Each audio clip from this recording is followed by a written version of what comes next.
बल्कि इएं चवां त गस दवबा वाटू दवबा जेके वेठा आहियूं सभिनी जो के हिक न हिक वाट सां तालुक ज़रूर आहे पर में हिकड़ा त थव वॾा कामयाब हणो इन ॿिन्ही माण्हुनि खे ॾिसो बई फिक्र तव्हांजे साम्हूं इन हदैनाहु सबील इम्मा शाकिरा इम्मा कफूरा कुफर करण वारनि जो कसब आहे शुक्र करण वारनि जो कसब आहे वहदैनाहु नजदैन बई वाटू खोलियूं अथऊं हेॾे गौर कयो दुनिया जे नफ़े जो भी सोचो था पर हिन नफ़े ते गौर कयो दुनिया जे नुकसान खां भी पंहिंजो पाण खे बचायो था हेॾे वारे नुकसान ते गौर कयो और यकीन जानियो दुनिया जो वड्डे में वड्डो फायदो पर वक्त ईंदो खत्म थी वेंदो दुनिया जो वड्डे में वड्डो नुकसान आ पर वक्त उहो मरहमा जो वक्त सां उन जो इज़ालो थी वेंदो तवा इन आरजी फायदे आरजी नुकसान जो एडो फिक्र दा कयो हेडे तो लोणो हणो फरमाई जिन फायदे वारी वाट वरती ये सरापा सादतमंद चेबा एड़ा त सादतमंद चेबा अज तौबा करे इन गस ते हलन अज का इनन जे ले इज्जतू अजमतू रहमतू ए समझो त हमेशा हमेशा जे ले इनन के कदे दुखियो ई दिसणो ही कोन पंदो जेके ने गस ते हलंदा ये मानू जी भुल्ला चौंदा कबर परे आ क़यामत परे आ हिसाब परे के चयो असा के त कबर क़यामत में सब मामला थियणा अल्लाह जी शरीयत चे थी हिकड़ो गस एडो मुकद्दस मुबारक मुअल्ला इने गस ते जेके हलंदा ये अज खाई कीमती आहिनि कीमती इए दव वडेरा सरदार बुतार छा इनन सा अल्लाह तो मोहब्बत करे ओ जेको रब आ तबारकल्लज़ी बियदिहिल मुल्क व हुवा अला कुल्लि शैइन क़दीर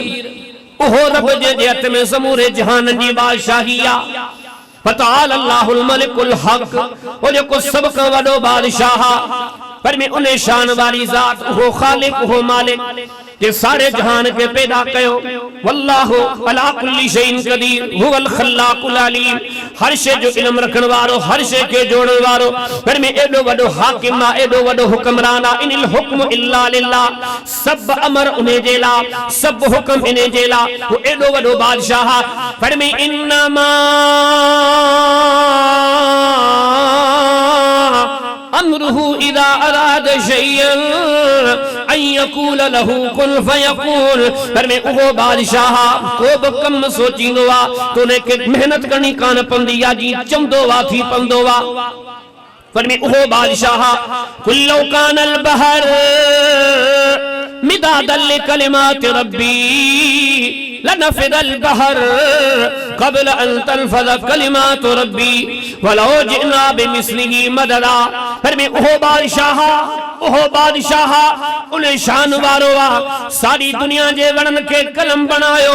सारी दुनिया जे समुंदरन के मस बनायो लिखो उन्हें जो शान लिखो उन्हें जो मान लिखो उन्हें जी कुदरत केडो वडो बादशाह केडो वडो खालिका केडो वडो मालिका रब फरमाए मुंजो एडो शान आ एडो मान आ जेकन मुंजो शान लिखनो लनफिदल बहर दुनिया जा समुंड खुटी वेंदा पर अल्लाह जो शान कोन खुड़ंदो पर में ही समुंड जा हेड़ा सत समुंड बानी दो सेब खुटी वेंदा पर कदे भी रब जो शान ना आहे खुटणो पर खबरदार बुधो हिकड़ा एड़ा भी खुश नसीबन जो एडे वाले बादशाह जे तरफा ऐलान दो दे पर में इन्नल्लाह युहिब्बुल मुहसिनीन इने तबके वारा मानू तो जेके कामयाबी जी वाट ते हलंदा एडो वडो बादशाह थी करे वो इनन मानन सा मोहब्बत कंदो वा वमा कान अल्लाहु लियुज़ीगु अजरल मुहसिनीन एड़ी त मोहब्बत कंदो वा जुने जी का ज़र्रे बराबर ब कमाई फरमाया तो जाया कोन कदम फमन यअमल मिस्काल ज़र्रतिन खैरन यरा ये ज़र्रे बराबर ब नेकी कंदा त मां रब उनन जी हिफाजत कंदम फरमाया तो अल्लाह के एडा प्यारान मिनड़े मोहम्मद करीम अलैहिस्सलातु वस्सलाम ने फरमायो सही मुस्लिम किताब सिफतिल जहन्नम सिफतिन नार इमाम साहब बाप काम कयो तो मुतकब्बिर जहन्नम में वींदा हदीस आनो पर फरमाइंदा इने तबके वारा मानू एड़ा खुश नसीबन इन्न मिन इबादिल्लाह लो अक़सम अल्लाह ला बर्रा एड़ा तो खुश नसीबन ये कसम कनी करे चवन रब ही कंदो तो मालिक ई ही कंदो पर इने तबके जा मानू एड़ा अलीम उलाइका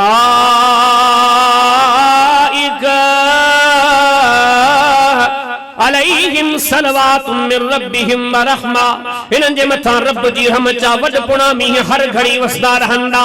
पर में इन तबके वारा माण्हू तव्हां सोचींदा हूंदो क़बर, तव्हां सोचींदा हूंदो क़यामत, पर यकीनन ना जेके रब जी रज़ा वारी राह हलंदा इहे अजब मुक़द्दसन अजब अज़ीमन इहरात मुक़द्दसन जो हथरा खणी करे चवन रब हबली मिन सालिहीन, मौला बचड़ो ता फरमा त 80 सालन में अल्लाह पुटड़ो ता फरमाए। पर में इन तबके ते हलण वारा एडा अज़ीमन फरमाई काफ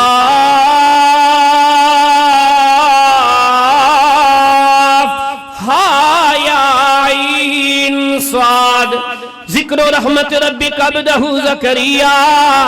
इज़ नादा रब्बहु निदाअन ख़फ़िया क़ाल रब्बि इन्नी वहनल अज़्मु मिन्नी वश्तअल अर्रासु शैबा वलम अकुन बिदुआइक रब्बि शक़िया व इन्नी ख़िफ़्तुल मवालिय मिन वराई व कानत इम्राती आक़िरन फ़हब ली मिन लदुनक वलिया। इन्हे मक़ाम वारा इन्हे वाट हलण वारा ओहे इंसान पाण बि झूर पोड़ो थी चुको वा,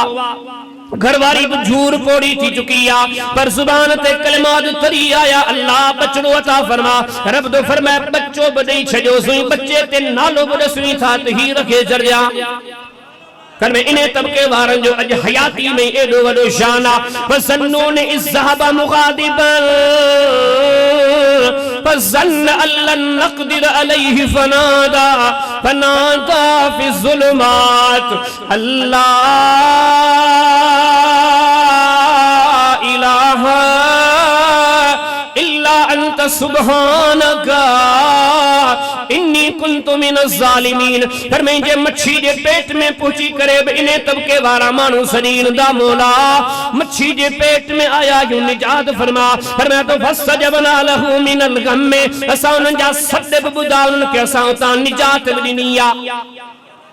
पर में इन्हें तबके वारा उहे मानू दा या उख्त हारून मा कान अबूकी इम्रा सौइन व मा कानत उम्मुकी बगिया फअशारत इलैहि क़ालू कैफ़ नुकल्लिमु मन कान फिल महदि सबिया।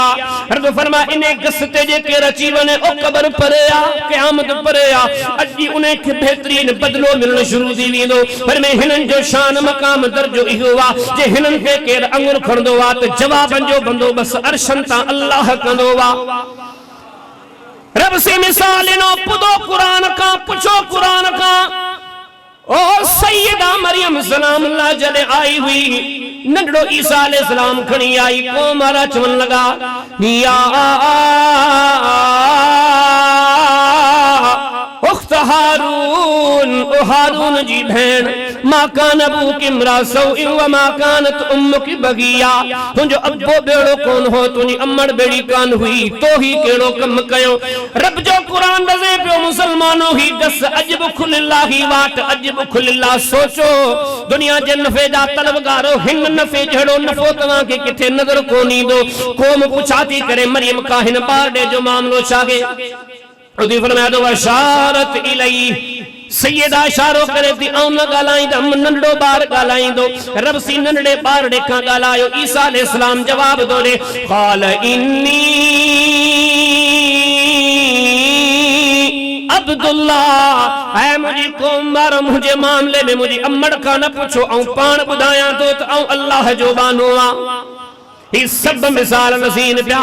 पर मी जैसी जिंदा हुजन मिठड़े मोहम्मद करीम अलैहिस्सलाम फरमायो इन्हें वार ते हलन वारा एडा तजीमन। सही बुखारी किताब ज़िकात बाबू तवासो फल फरमाइंदा हदीस कुदसिया जो रब फरमाए दो जेके इन्हें गस ते हलंदा मां रब उन्हनि सां मोहब्बत कंदो वा। एतरी मोहब्बत ओ मुसलमानो गस खुलियो पियो वात खुली पई आ ही नफे वारो वखर अजब विकामे पियो आहे को वठण वारो वलकद यस्सरनल कुरान लिज़िक्र पर में हकीकत चिट्टू हुई वालेहन फहल में मुद्दकिर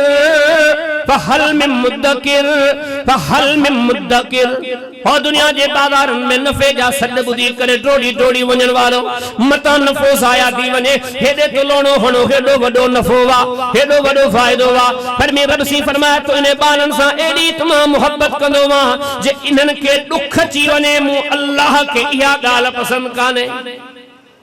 आहे बानो अयहसबुल इंसानु अन युतलक सुदा अलम यकुन नुतफतम मिन मनिय्यिन युमना ثم كان علقة فخلق وسوى فجعل منه الزوجين الذكر والأنثى أليس ذلك بقادر على أن يحيي الموتى پر میں پانی جے قطرے جی ایجادا پر ہن جو درجو مقام منصب مرتبہ عزت عظمت رفعت شرف بلندی محبوبیت مقبولیت مبروریت انہیں جی ایڈی عظیمہ ایڈی آلہ جو مشرے محمد کریم علیہ السلام فرمائے مجھے رب تو فرمائے موت جے ٹیم تے سکرات چنیا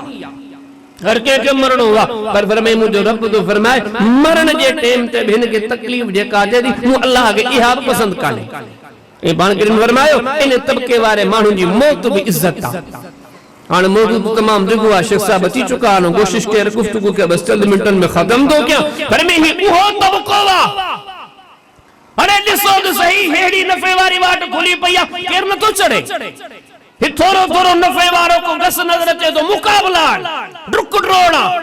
ہیڑوں کو نفع ہے کتے ہی کونے پر اتنا ناکھ بندہ اصحاب رسول جی توجہ انہیں پاسے ہوئی پر میں ہی ہوا واٹا مجھے محمد کریم علیہ السلام فرمائے زندگی میں اعلات عظیمن حدیث کتاب المعجم الاوسط امام طبرانی پر استاد علی جی احادیث میں یہ حدیث آندی مجھے محمد کریم علیہ السلام فرمائے مومن سچو جے کو اللہ دی نظر میں کعبے کھام وڈو محترم یہ زندگی دس یہ سمجھو تو خلق میں نے کہا وڈو تو کوئی کونے کونے ولی جو موت جی گھڑی اچھے فرمائی ہن اوہا واٹ ورتی یا ہن اوہو گس ورتوا حدیث کتاب سنن نسائی کتاب الجنائز باب ذکر الموت مشر محمد کریم علیہ السلام نے نشاد فرمائے پانے فرمائیں دا انہیں گس تے حلن وارا اوہے دم مانن جے نظر میں انہنتے موت ایندو وا پر انہیں واٹ وارا موت جے ٹیم تے بے ایڈا پرسکونن جو اللہ جے ذکر میں مصروف ہے سب نفع اتے بھی ہوا پر ہن ہو نفع کمائیو زندہ ہو تو نے بھی عزت وارو موت جے ٹیم تے عزت میں چار چندر لگا عزت گھٹی کان کا پال کریم علیہ السلام فرمایا نرگو انہیں ٹیم تے اللہ جو ذکر کندو بلکہ جے کہ دنیا ملک الموت چم دیا وہ ملک الموت بھی ہن وڈ انتہائی احترام پیار سا گلائیں حدیث و کتاب مسند احمد حدیث برا بن عازب رضی اللہ تعالی عنہ جی سیرین مچھڑے محمد کریم علیہ السلام ہن منافع واری واٹ ہن فائدے وارے قص جو تعارف کرائیں دے پان کریم علیہ السلام نے فرمایا ہن وٹ ملک الموت ایندو پر چوندو یا ایتھا النفس المطمئنہ او مطمئنہ پاکیزہ روح تو حل تجھے رب دا تجھے رب تما ڈاڈو خوشا تجھے رب تما راضیہ زندگی دا سور درد جٹھے تو اج دروازو بندہ اج ہی چپر بندیو حل پنجے رب دا تجھو رب تو کا راضیہ میرے محمد کریم علیہ السلام فرمائے یہ روح کھنی کر فرشتہ جے آسمانن تے ونن تھا انہیں روح کے رب جے امر سا اوہا چادر اوہو رومال بیڑیو بھی ہوا نبی انجے سردار فرمائے پورے آسمان میں خوشبو ہوا ونے پہنجی روح متے پال کریم السلام فرمائندہ نے روح کے کھنی کرے فرشتہ جن مل پہنے آسمان دے پوچھندہ دنیا جو انسان نہ بلکہ فرشتو چندوا مرحبا مرحبا مرحبا صد مرحبا ہی کیڑو خوش نصیبہ مرحبا جا کلمات چندے انہیں جیلا آسمان جا دروازہ کھلندہ بے آسمان جا ٹرے آسمان جا وہ بچڑے محمد کریم علیہ السلام ایڈی وڈی منافع واری واٹ دسیا ہم مسلمانوں متوجہ تھو ہم مسلمانوں توجہ دیو رب جے پیارے حبیب علیہ السلام فرمائے ہوئی تو روح جو مقامہ پر جو کو انہیں جو وجود نے جو جسم جو ڈھانچو زمین تے پیوار رب جے نظر میں انہیں جو وڈو احترامہ صحیح بخاری کتاب الجنائز باب هل يخرج الميت من القبر صحیح بخاری کتاب الجہاد باب ظل الملائکہ کہ دنیا کے رسو پہ ونے مٹرے محمد کریم علیہ السلام جو پاکیزہ زمان ہوا مدینہ جے پاک شہر میں اکڑے مانو جی وفات دیا جے پڑھوں تھا انہیں جی حیات طیبہ ایدو تو غریبہ ایدو تو مسکینہ حدیث میں جے تو انہیں جو گسرانی قرض وٹھنتے ہوں دو ہو قرض وٹھی پن جو گھر رہلائیں دو ہو حتیٰ کہ جلے مارے ہوئے ہو جڑے دنیا ماں وفات کہیں उन्हें जा एतरा तक कर्जी हा जो कर्ज बदई कोन सगियो। सोने रसूलुल्लाह सल्लल्लाहु अलैहि वसल्लम जन इरशाद फरमायो पाण फरमाइंदा जेडी मल वफात दी हदीस में ईंदो वा वडी गाल कर्जी भी हुयो हिकड़ो पुटरा ॿिया पुट भी कोनन 7 न्याणियूं वन भाउ भी कोने। ये समझो दुनिया के नजरन में गरीब तरीन आ मिस्कीन तरीन आ एक बेसहारा इंसान आ जेके हिकड़ो पुटरा। हदीस में ईंदो वा जेडी मल जी मैयत सामो आई उन्हें जूं न्याणियूं रोइण लगियूं उन्हें जूं भेनरूं रोइण लगियूं अज असांजो बाबो असां खां जुदा थी वियो अज असांजो अद्दो असां खां जुदा थी वियो। ही मिठड़ो मोहम्मद करीम अलैहिस्सलाम ऐलान पियो करे हीअं सम्झो त जहानन वारो रब पियो ऐलान कराए। पाण करीम अलैहिस्सलाम न्याणियुनि जे मुतवज्जि थी करे फरमायो पाण फरमाइनि थो रोयो छो था हकीकत ही आ हिंजो रूह त आसमाननि ॾे वञी चुको पर हकीकत ही आ। पाण फरमाइनि था मा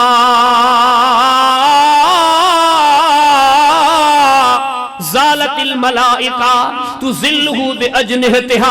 अरे हिन जवान ते रोयो छो पिया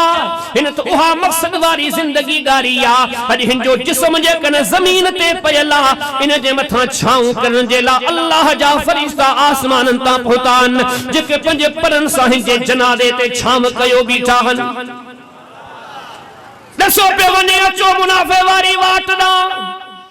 दुनिया के जह भी शे के भाइयों था पर बुधी चलो तव्हां सां धोखो कंदी तव्हां सां जुदा थींदी का भी शे तव्हां सां सदाईं गॾु कान हलदी। पंहिंजे पाण खां पुछो कंदो तव्हां जा बच्चा घर बार बनियूं वनियूं सभु तव्हां खां जुदा थियणियूं वन। वो पंहिंजे छपुॾे जिस्म ते पातल कपड़नि ते नज़र कंदो जुती ते नज़र कंदो ज़मींदारी ते नज़र कंदो वॾा वॾा आया पर काशे निभाए कान सघी। पर फर में ही उहा वाट अथव जेके एॾा इज़तनि वारा जिन जे रूहनि खे आसमान ॾे वञनि त फरिश्तनि जे तरफ़ां मरहबा मरहबा जा कलिमात जेकॾहिं ज़मीननि ते उन्हनि जो ढांचो पयल आहे और रब जा फरिश्ता जंहिंजे वजूदनि जे मथां परनि सां छाऊं कंदा। मिठड़े मोहम्मद करीम अलैहिस्सलाम फरमायो इहे ई उहे माण्हू वन माण्हू कुलनि ते उन्हनि खे खणी करे क़ब्रिस्तान ॾे वञंदा। अॼु दुनिया कांदी बणिजी इन खे दफ़न करण वेंदी आहे। हुअण तीअं घुर्जे ने मरण वारे खे दुख हुजे ज़मींदारी वई दुकानदारी वई यार विछड़ी विया दोस्त विछड़ी विया सब कम टुटी विया न्याणियूं जुदा थी वियूं बचड़ा जुदा थी विया पर मिठड़े मोहम्मद करीम अलैहिस्सलाम फरमायो हिन उहा जिंदगी गुजारी आ इनके काई गणती कोने ही तो खुशी मां चंदो वा कद्देमूनी कद्देमूनी कद्देमूनी जल्दी कयो मुझे मैयत के मंजिल ते पुजायो समझे तो त मुझे ला अल्लाह जी जन्नत मुंतज़िरा। मिठड़े मोहम्मद करीम अलैहिस्सलाम फरमाया जिनमल ही कुले कांदी थी करे खणी अचन पिया पर रब उन्हें टाइम ते बिने के खुश रखियो वा। फरमाइंदा खणी करे जे कब्र जे हवाले कंदा दुनिया कब्र जे मट्टी मणन हेठ दफन करे वींदा पर नबियन जो सरदार नफे वारी वाट पियो दसे संजीदा थी करे सोचो पुछो पंहिंजो पाण खां आहे काहिड़ी वाट सवाल कयो पाण खां आहे को अहिड़ो नफे वारो दग जे नाहे तने के छो छडियो वेठा हो। पाण करीम अलैहिस्सलाम फरमाइंदा ही जेकन कब्र में ईंदो वा दुनिया इनके कब्र में लताड़े दफन करे वींदी आ पर कब्र कोने बल्कि जन्नत जो बाग आ। ही कब्र जी मट्टी ॾिसो था न दुनिया चवंदी आ त मट्टी उहा शे आ हर शे के खाई छॾींदी आ पर खबरदार जिन पंहिंजी जिंदगी बामसददारिया मिठड़े मोहम्मद करीम अलैहिस्सलाम जो हदीसूं नज़ीन तो त मट्टी बुनन जो एहतराम कंदी आ दफन करे सही बुखारी किताबुल जनाइज बाब मा जा फी कब्र नबी सल्लल्लाहु अलैहि वसल्लम तवील हदीस आ। हिकड़े ॾींहुं थियो अम्मा आयशा जो हुजरो वा जे में मिठड़े मोहम्मद करीम अलैहिस्सलाम जी कब्र मुबारक का सोने अबू बकर जी कब्र आ सोने उमर जी कब्र हिकड़ी भिट गिरी पई। हाँ मदीने जो शहर ताबईन जी जमात बोलो सानी होती पियो सब मुतवज्जे थिया आवाज जो धमाको जो जोरी करे जे अचन हदीस में इंदो वा ही जो अंदरा खणी करे ॾिसन त काफी वक्त बंद रहण जे करे हिकड़ी कब्र खुली पई आ तां जो ने कब्र में सोराख लगी चुको वा हत्ता जो ने कब्र में पयल मैयत जा पैर बलभन प्या सोच में पजी व्या खबर ना है ही खबर के जिया नबी करीम अलैहि सलाम जिया या सोहने अबू बकर जिया या सोहने उमर जिया हदीस में दो पूरे मदीने में फिक्र पैदा थो इन वाक़े जो मामलो आम थियो अम्मा आयशा जो भाने जो सैयदना उर्वा रहमहुल्लाह मदीने पाक में रंदो वाजी उन्हें की खबर पूतिया पन फरमाइंदा घबरायो न गणती जी गाल कोने आऊं तवा के बुधाईंदम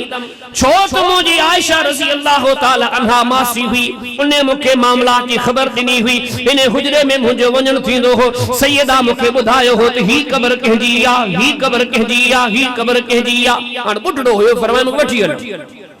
वठी आया हदीस में दो जने आंदो वे उन्हन के उन्हें कब्र जी पेरा दी खां बीठा पैर लभन प्या अन फरमांदा वल्लाहे माही इल्ला कदम उमर अल्लाह जी जात जो कसम आती है पैर सोने उमर जाहन एक दुनिया के रसो पे वने तक कब्र में मदफून कई साल गुजरी वनंदा पर हिकड़ा एड़ा मानू अथव हिकड़ा एड़ा पंजी जिंदगी के सोने गसते सोनी वाटे गुजारण वाला एड़ियों की इज्जतू कमाइंदा जो कब्र में वनंदा त मट्टी एहतराम कंदी वो चंद साल जबल सदियों गुजरी वने जो तो हिनन दगी अड़ो वरतो वाटी अड़ी वर्ती जो ने आहिनी इज्जत हदीस किताब सुनन तिरमिजी अवाब तफसीर सूरह बुरूज की तफसीर सैयदना उमर के जमाने में मुजाहिद निकली जाते खद खोटरी हदीस में तो ऋण पट जंग बयाबान खोटन दुन में एकड़ी मैयत निकती या ताजी मैयत एकड़े बार जी इतनी ताजी हुजे हदीस में तो ने जो हथ ही कंध ते रखिल हुजे मन जी ताज़ो ताज़ो रखियो वे मैयत अंग अंग सही सालिमा मानू परेशान थिया ही जंग ही रण पट ही कब्र की आई किथा आई सोड़े उमर का पुछाता कंदा अमीर मोमिनीन तमा रहनुमाई कयो असा समझी न का सको ही कब्र किंजी आ ही तारीख छा है सोने उमर फरमायो आऊं समझा तो तकरीबन पान करीम सल्लल्लाहु अलैहि वसल्लम जी या वाक बयान के लगाल ए वाक्यो लगभग 600 साल अग में एकड़ो बारड़ो होयो जेको अल्लाह जी रज़ा जे ला शहीद कयो वियो फरमाइंदा आऊं समझा तो उन्हें बार जी कब्र छ महीना न छ साल न 600 साल थान पर कब्र में अजब इज्जतन अजमतन सा ये तो डिगो उन्वान वरी ने कब्र में उठी जो फरमाए इहे मानू क़यामत जे ॾींहुं अचन ॾींहा क़यामत जो ॾींहुं आ हिसाब जो पर हकीकत ही या इए समझो तो हिनन मानुन जे ला आहे जण इज्जतन कमाण जो ॾींहुं तरे कुरान फरमायो इज़ा वक़ातिल वाक़िया लैसा लिवक़तिहा काज़िबा ख़ाफ़िदतुर राफ़िया पर मैं क़यामत घणन के ज़लील कंदी कनन के बुलंद दर्जा जारी दी पर मैं इने दिहाड़े ते हण ॾींहुं क़यामत जो एक कुरान सब शयूं दसे पियो ॾींहुं क़यामत जो अहिड़ो सख़्त ॾींहुं पर मैं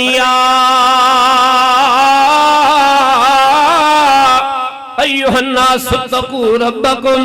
इन्न ज़लज़लतस साअति शैउन अज़ीम बुधो इंसानो क़यामत जो ज़िलज़िलो वडो सख्ता यौम तरौनहा तदहलु कुल्लु मुर्दियतिन अम्मा अरदात व तदौ कुल्लु साअति हमलिन हमलहा जिन ॾियारे अमरियूं पंहिंजा बच्चा विसारे छॾी दियूं पर मैं जिन ॾियारे अमरियूं पंहिंजा हमल ज़ाया करे छॾी दियूं पर मैं यौम तरन जेकन माण्हुनि खे ॾिसते तोखे ईअं लॻंदा त ॼण माण्हुनि नशो पीतो आहे केरु बिही न पियो सघे केरु हली न पियो सघे माण्हू थाबड़ा खाईंदा पिया पर फरमाई नशो न अथनि पीतो वमा हुम बिसुकारा वलाकिन अज़ाबल्लाहि शदीद मामलो इहो आहे त अल्लाह जो एॾो सख्त अज़ाब आ जो माण्हू पंहिंजा होश विञाए छॾिया अल कारियतु मल कारिया वमा अदराक मल कारिया यौम यकूनु अन्नासु कल फराशिल मबसूस पर माण्हू तव्हां खे ईअं नज़र ईंदा जी पतंगनि खे बाहूं लगन खंभ सड़ी वञनि पेर सड़ी वञनि ही तव्हां खे मदहोश नज़र ईंदा माण्हू तव्हां खे ईअं नज़र ईंदा पर मैं यौम यजलुल विल्दानु शीबा क़यामत एडी तो सख्ता जे पारड़े के ॾेखारी वञे ॾिसी करे पंहिंजे मथे जा वार अच्छा करे छॾे ॿुधो अल्लाह जे क़ुरान ॾांहुं ऐलान लेकिन कयो पर मी हिकड़ा अहिड़ा अथव एॾे सख्त ॾींहं में उथी करे ईंदा उन्हनि जे लाइ का बि निदामत कान्हे का बि परेशानी कान्हे ऐलान थींदो सलामुन कौलम मिर रब्बिर रहीम इन्हनि जे मथां रब रहीम जा बि सलाम हुजनि दीन हिसाब जो पर रब जिनके सलाम करे मिलड़े मोहम्मद करीम अलैहिस्सलाम फरमायो नूर जे मिंबरन ते बैठल जे आयो आ 6 मील जे फासले ते पर ही उहे मानून हिनन जेले पोप गणती काने। सही बुखारी किताबुल अज़ान इमाम बुखारी बाब काम के बाब फजली मन शहीद फी मस्जिद यंतज़िरु सला पान फरमायो भले 6 मील जे फासले ते पर सबतुन युज़िल्लुहुमुल्लाह फी ज़िल्लिही यौम ला ज़िल्ला इल्ला ज़िल्लुहु। मिलड़े मोहम्मद करीम अलैहिस्सलाम फरमायो भले 6 मील जे फासले ते हुजे पर हिन जवानन जेला हिनन जेला रब जे तरफा स्पेशली छावन जो इंतजाम आ। ये समझो तो रब जी रहमत हिनन जे मुंतज़िरा एडो तो रब शान दीनो एडो तो रब दर्जो दीनो। इमाम इब्न साकर किताबुल जिहाद मुस्नद अहमद हदीस अब्दुल्लाह बिन उमर बिन आस सीरीर मिलड़े मोहम्मद करीम अलैहिस्सलाम फरमायो इन्हें तबके वारा मानू जेके जिंदगी में बे इज्जतू कमायो मौत ने वक्त ते बे मौजिज रहा कब्र में सुता ते इज्जत वधी वई घटी कान का पर में महशर के मैदान में न रुगो रब जा सलाम महशर के मैदान में न रुगो छाबू नसीब दीदन महशर के मैदान में न रुगो नूर वारे मिंबरन ते वेंदा पर मिठड़े मोहम्मद करीम अलैहिस्सलाम फरमायो हिनन जो एडो वडो निशाना जो महशर के मैदान में अल्लाह जे फरिश्तन का वधीक मौजिज बनजी करे ईंदा। ओ वे फरिश्ता जो कुरान फरमाए तो कालू जिन चयो हुयो नहनु नुसब्बिहु बिहम्दिका व नुक़द्दिसु लका मौला न खादो से न पीतो से असा हर घड़ी तोड़ी हमदे सना बयान कंदा से पर फरमे तमाम जा एड़ा बतव जे जिरान तक काबे खां वधीक मोहतरम मरी जे महशर जे मैदान में अचंदा ते हिनन जो मकाम इहो वा। बिरले मोहम्मद करीम अलैहिस्सलाम फरमायो रब जा फरिश्ता दिसंदा न रुगो दिसना बल्कि महसूस कंदा असी फरिश्ता थी करे जो असा सजी हयाती रब जी हमद बयान कया सना बयान कया पर हिकड़ा एड़ा इंसान उठी आयान जेके असा फरिश्तन खां वधीक मौजिज ताजो सरदारन जे सरदार ऐलान कयो इमामन जे इमाम ऐलान कयो पेशवान जे पेशवा ऐलान कयो अल्लाह जे महबूब मिठड़े मोहम्मद करीम अलैहिस्सलाम मामला दस्या पर फरमाइंदा एदात मौजिजन जो फरिश्ता रब के हुजूर चंदा मन हाउला मन अल्लाहु अलैहिम मिन बैनिना फरिश्ता चंदा मौला ये केड़ा मानून जेके महशर जे मैदान में आया हल हिनन के तो एडो तो शान दिनो वा मकाम दिनो वा एडो तो दर्जो दिनो वा जो इज्जतन अजमतन में सा फरिश्तन के मारे जा। मिलड़े मोहम्मद करीम अलैहिस्सलाम फरमायो जदे रब इनन जो तारुफ कराई दो वाह इन्हें जमात दी फजीलत वाह इनन मानून जो मकामी दर्जो जिनके मामलात जो तारुफ जहान जो रब कराए। मिलड़े मोहम्मद करीम अलैहिस्सलाम फरमायो जदे रब से इनन मानून जो तारुफ कराई दो हा उलाइल लज़ीना कातलू फी सबीली सुम्मा कुतिलू ही तो उहे मानून जेके दुनिया में मुसा एड़ा तो सच्चा हा एड़ा तो वफादार होया एड़ा तो मुझे हुक्म जा कदरदान होया जो हिन पंजू जानियो रब जे नाले कुर्बान करे जनियो वक़फ करे जनियो जरे हिन दुनिया में रब सा वफा में कौन घटाई अज दुनिया में हिनन कयो आखिरत में रब अता में कान घटाईया ही हिनन जो शान आ। मिठड़े मोहम्मद करीम अलैहिस्सलाम फरमायो रब जे इने ऐलान खां बाद में रब जा फरिश्ता समझी विदा त वाकई ही वडा मोजिजन जो रब जा फरिश्ता उनन मानुन जे कोया निकरदा उनन मानुन के गोले तलाश करे चंदा सलामुन अलैकुम बिमा सबरतुम असी फरिश्ता न रगो तवा जी अजमतन जा इकरारी आहियो बल्कि तवा के सलाम ता कयो तवा पंजी मंजिल माने छड़िया। हाने तो कुरान फरमाए या अय्युहल्लज़ीना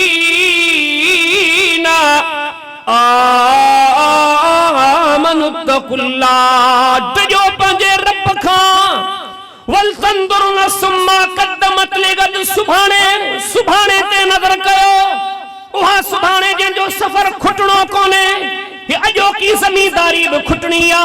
अॼोकी जवानी बि खुटणी आ, अॼोकी मिल्कत बि फना थियणी आ, अॼोका बचड़ा बि जुदा थियणा आहिनि, अॼोका पंहिंजा बि परावा थियणा आहिनि। वमल हयातु दुनिया इल्ला मताउल गुरूर। अॼु कहिड़ी कहिड़ी शइ जो मिसाल ॾिजे, अॼु हर शइ में धोखो आ, केरु वफ़ादार कोन्हे। पर जिन इन दुनिया में पख विझी पंहिंजी आख़िरत बर्बाद कई, पर मैं ज़िंदगी में बि मलून चइबा, मरण भेरी बि मलून चइबा, क़ब्र में बि मलून चइबा, महशर जे मैदान में उथी ईंदा तॾहिं बि मलून चइबा, जे हिसाब किताब खां बाद में जहन्नम ॾे वेंदा बि मलून चइबा। पर हिकिड़ा उहे वक़्त जेके अॼु बि इज़तनि वारा,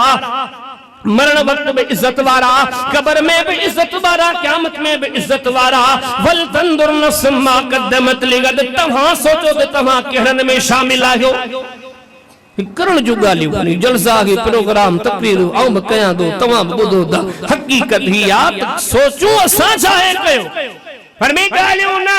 सिंधी में भी चवंदा आहियूं मियां चम न कम थो वड़े। अल्लाह जी शरीयत बचे थी त ॻाल्हियूं न, पंहिंजा मामलात सिधा कयो, डिॼो पंहिंजे रब खां। ते इब्तिदा में तव्हांजे साम्हूं ज़िक्र कयमि, हक़ीक़त ही आ, यकीन ॼाणियो। असीं पंहिंजे मुआशरे ते नज़र कयूं था, ऐं पंहिंजे वजूद में झाती पाए ॾिसां, तव्हां पंहिंजे मामलात में जेकॾहिं झाती पाए ॾिसो, हक़ीक़त इहा केॾा बि पाण खे सियाणा सम्झूं, पक्का पुख्ता भुलियल जे पासे अचो, पंहिंजी भुल ख़त्म कयूं। सब खां वॾो नफ़ो अल्लाह जी मोहब्बत, दुनिया आख़िरत जी कामयाबी हिन दीन में रखियलु आहे। इने ना पंहिंजो पाण खे वधायूं। जे इने खे छॾियोसीं, हित बि नाकामी आहे, हुत बि नाकामी आहे, दुनिया त आख़िर रहणी आहे। जहाननि जे रब जे दर ते सवाल आहे, मुंहिंजो तव्हांजो मौला ऐं मालिक इन्हनि हक़ीक़तनि खे सम्झण ऐं पंहिंजे हयातनि में पैदा कनि तौफ़ीक़ अता फरमाए।